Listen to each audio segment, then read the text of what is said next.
여러분 안녕하십니까? 9월 29일 날 어제 전선 현황입니다.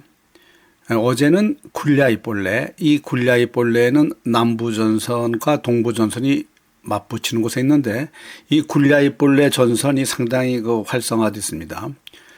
그 다음에는 세베르스크의 함락이 멀지 않았다는 전선 보도가 있습니다. 지금 이쪽 세베르스크에는 러시아군이 도시를 포위하면서 진격 속도를 가속화하여 머지않아 세베르스크는 함락되겠다는 소식이 들려올 것으로 예상됩니다.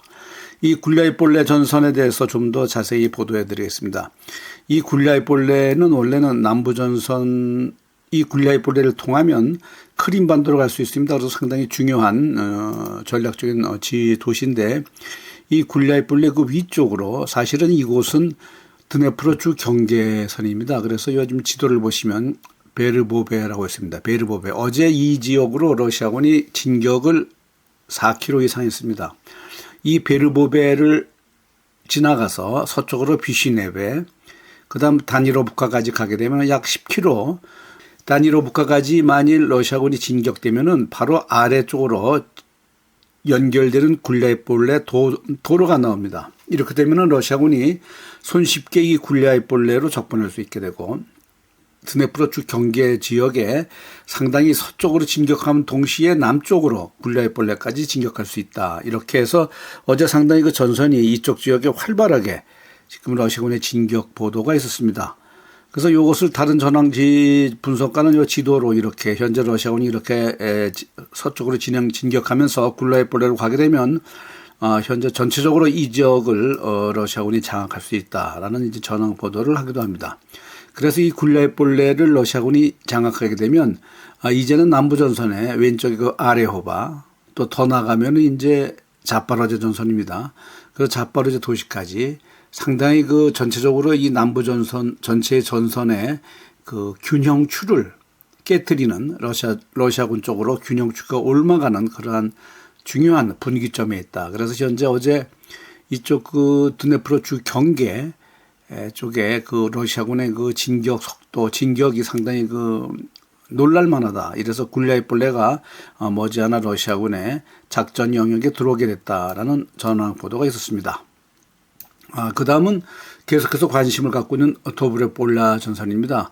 이 도브레폴라 전선에 있어서는 어느 전황 분석가는 상당히 이쪽 지역에 러시아군이 그 지역을 다시 장악을 했다라는 보도도 있습니다. 이 그림처럼 니카노로브카의 러시아군은 다시 재탈환을 하고 이 지역을 이쪽 지역에서 자티숑이라는 곳이 있습니다. 남쪽에 이 니카노로브카와 자티숑을 가로질러서 우크라이나군을 포위하는 형태로 이렇게 러시아군이 전황을 뒤집고 있고 전선을 그러면서 벨리치코에로 현재 다가가고 있다. 그래서 이쪽 지역에 상당히 러시아군이 오히려 전선을 확대하면서 우크라이나군의 영토로 진격하고 있다. 그러면서 또 오른쪽에는 그 샤호베 지역으로 해서 계속돼서 전황 분석가들이 예견한 바대로 소피에브카로 해서 전체적으로 이 지역을 포위해서 샤호바 지역도 러시아군이 장악하는 그러한 형태로 현재 이 지역이 우크라이나군의 반격 에너지는 여기서 완전히 소진됐고 이제는 러시아군이 전체적으로 재반격을 하면서 이쪽 지역의 전선을 확대하고 있는 경향이 있다라고 보도하고 있습니다. 그렇게 해서 이 도브로폴리아의 예상 전선 지도를 보시면 현재 전체적으로 바크롭스크 위쪽에입니다. 이쪽이 그러니까 이 바크롭스크도 전체적으로 이 지역 전체를 포위하는 형태로 러시아군이 진격을 해나가고 있고 그 위쪽에 있는 도브로폴리아를 향해서 러시아군은 안정적인 공격 형태를 갖추고서 이쪽 지역으로 진격해 나가고 있다. 이렇게 전선을 보도하고 있습니다. 어제 이 도브로폴리아 위쪽에 있습니다. 잘라타야 갈로제시라는 곳입니다. 중요한 전략적인 요충지입니다. 이 드네프로페트롭스크로 진행해 나가는 그래서 이쪽 쪽에 잘라타야 갈로제스로 러시아군이 진격해서 이쪽 근접해 왔다는 그 전황 지도와 함께 현재 전선 지도를 보시면 이쪽에 러시아군이 이 잘라토야 칼로젯에 현재 진격에 근접해 가서 러시아군이 깃발을 꽂고 있는 모습까지도 현재 이렇게 전선 지도로 보여주고 있습니다. 그러나 이 지역은 현재 치열한 전투 중에 있고 러시아군이 확실하게 이쪽 지역을 장악하게 되면 그때 이제 전선 지도가 확실히 나타날 것으로 예상됩니다. 또한 어제 새로운 뉴스로는 그 세베르스크가 함락 직전에 있다. 러시아군이 계속 조여가고 있기 때문에 세베르스크가 일부 전선 보도관은 함락됐다는 얘기도 있으나 아직까지 확정된 그러한 뉴스는 없습니다. 단지 세베르스크가 함락 직전에 있다는 것만은 확실하게 현재 모든 전황 분석가들이 보도하고 있습니다. 이렇게 전선은 현재 꾸준히 러시아군이 계속해서 우크라이나군의 영토를 향해서 진격해 나가고 있는 가운데 어제도 벤스 부통령은 이렇게 폭스뉴스와 인터뷰를 합니다. 러시아는 정신을 차리고 현실을 인정해라. 근데 어떤 현실인지 모르겠습니다. 그러면서 러시아는 이미 우크라이나와의 양자회담도 거절했고 또 트럼프가 개입하는 3자 회담도 거부한 상태다. 지금 전선에서 많은 사람들이 죽어가고 있는데 이제 러시아는 더 이상 보여줄 것이 없지 않느냐. 더 많은 사람이 죽기 전에 러시아는 현실을 인식하고 평화협정 테이블에 나와라 라는 이야기를 합니다. 그러면서 이 인터뷰에서 머지않아 미국은 우크라이나에 토마호크 미사일을 이전할 것이다. 모든 실무장 간의 합의는 끝났고 이 최종 결정은 트럼프 대통령이 할 것이다 라고 토마호크 미사일의 이전에 대해서 거의 이 이전이 결정된 것을 발표하고 있습니다. 이러한 그 주장과 맞물려서 우크라이나 특사로 나가 있는 켈로그도 인터뷰를 합니다.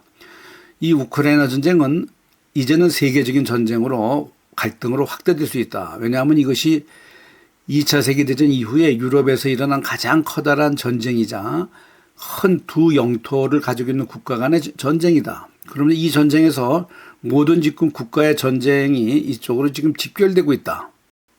그래서 심지어는 그 전투기라든가 미사일이라든가 드론 같은 세계 최첨단 기술들이 다 동원되고 있고, 그래 이러한 상태에서 중국도 간접적으로 개입된 상태이고 또 북한도 마찬가지로 이 전투에 개입돼 있다. 그러므로 이제 이러한 그 우크라이나 전쟁은 단순한 유럽 내의 전쟁에 국한된 것이 아니라 세계적인 전쟁의 문제로 이제 확대되고 있다라고 켈로그는 현재 이 우크라이나군의 전쟁이 세계 대전으로 갈 위험성을 내포하고 있다. 그래서 그에 맞게 대응을 해야 된다라고 전쟁 위험론을 강조하고 있습니다. 그와 동시에 켈로그는 이제 우크라이나는 토마호크 장거리 미사일을 공급할 것으로 거의 확정되었다. 이제 러시아는 안전지대가 없다. 러시아 영토 내부는 토마호크로 공격이 가능하다. 토마호크는 세계 최상의 최정밀 미사일 시스템이다 라고 말하고 있습니다. 이 토마호크는 사실상 강력한 무기입니다. 며칠 전에 하리코프에 있는 주거지 건물 내에다 하이마스를 설치하고 이 하이마스를 가지고 벨고로드를 공격했습니다. 하이마스는 적중력이 높습니다. 이 하이마스가 벨고로드의 정전 시스템을 공격해서 이 커다란 화재가 발생해서 현재 벨고로드는 정전 상태입니다. 이렇게 하이마스 공격한 이후에 토마호크가 또다시 이전이 된다. 이 토마호크는 타이푼 미사일과 토마호크 미사일의 혼합된 블록 5 형태라고 합니다. 이것은 우크라이나에 이전될 이 토마호크는 사륜 차량에서 발사할 수 있는 지상 발사 순항 미사일이라고 합니다. 그런데 이거는 차량 한 대씩만 발사할 수 있다고 합니다. 그러나 이러한 그 미사일이 현재 미국은 수만 발을 보유하고 있다고 합니다. 그 다음 사정거리는 1600km까지 가서 러시아 본토 깊숙이 모스크바나 상페테르부르크까지 공격이 가능한 그러한 미사일로서 오시코시 미사일이라고도 합니다. 이 토마호크는 집속탄이나 철갑탄, 관통탄 등 다양한 형태의 개량형으로 공격을 할 수 있는 다양한 그 미사일입니다.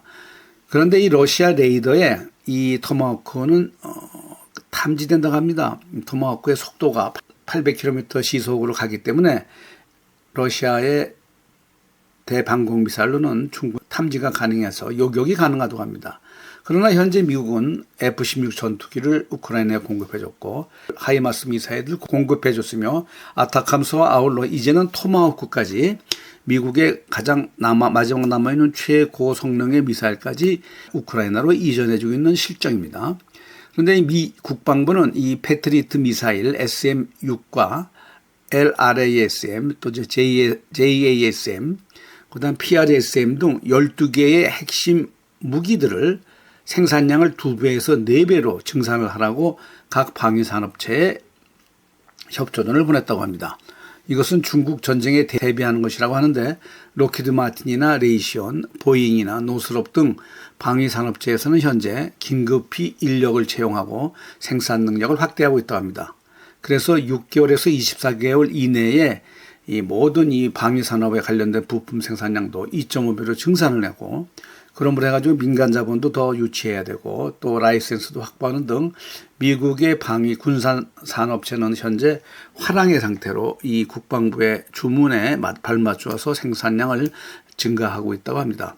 이러한 토마호크를 우크라이나에 전달하는 것에 대해서 크레물린에서는 이야기하고 있습니다. 토마호크를 우크라이나 전선에 보내준다고 한들 현재의 전선 상황은 변함이 없다라고 크레물린궁에서 페시코프 대변인은 말하고 있습니다. 그러나 이 토마호크를 누가 발사할 것인지 이것을 누가 유도하고 발사할 것이냐 우크라이나군이 할 것이냐 미군이 할 것이냐 이것은 분명히 파악할 것이며 거기에 따라서 대응 방안도 달라질 것이다 라고 페시코프 대변인은 말하고 있습니다. 또 다른 시사 프로그램 방송에서는 이 사거리 300km의 하이마스가 지난번에 벨고로드에 포격을 해서 현재 정전도 발생되어 있다. 그런데 현재 이 토마호크 순항미사일이 사거리가 1500km 이상인데 탄두 중량도 450km고 이것이 지금 러시아로 떨어진다면 상당히 이거는 심각하다.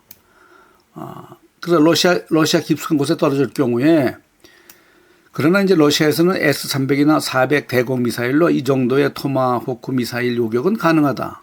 그러므로 커다란 문제는 없으나 상당히 심각하다. 그래서 러시아도 이제는 미국이 우크라이나에 이러한 토마호크 미사일을 제공해 준다면 러시아는 베네수엘라에 바스티온 대함 미사일을 공급할 것이다. 현재 바스티온 대함 미사일을 베네수엘라는 러시아로부터 공급받고 싶어서 강력히 요청하였으나 러시아가 거절한 바 있습니다. 근데 이 바스티온 대함 미사일은 이 오닉스와 지르콘 미사일을 탑재할 수 있고 이렇게 될 경우에는 현재 베네수엘라 해안에 있는 미 해군 함정의 파괴가 가능하다고 합니다. 이러므로 만일 미군이 토마호크를 우크라이나에 이전할 경우 러시아는 베네수엘라에 바스티온 대함 미사일을 공급하여 지르콘과 오닉스 미사일을 공급할 가능성도 있습니다. 오늘 방송을 마치겠습니다. 시청해 주신 여러분 감사합니다.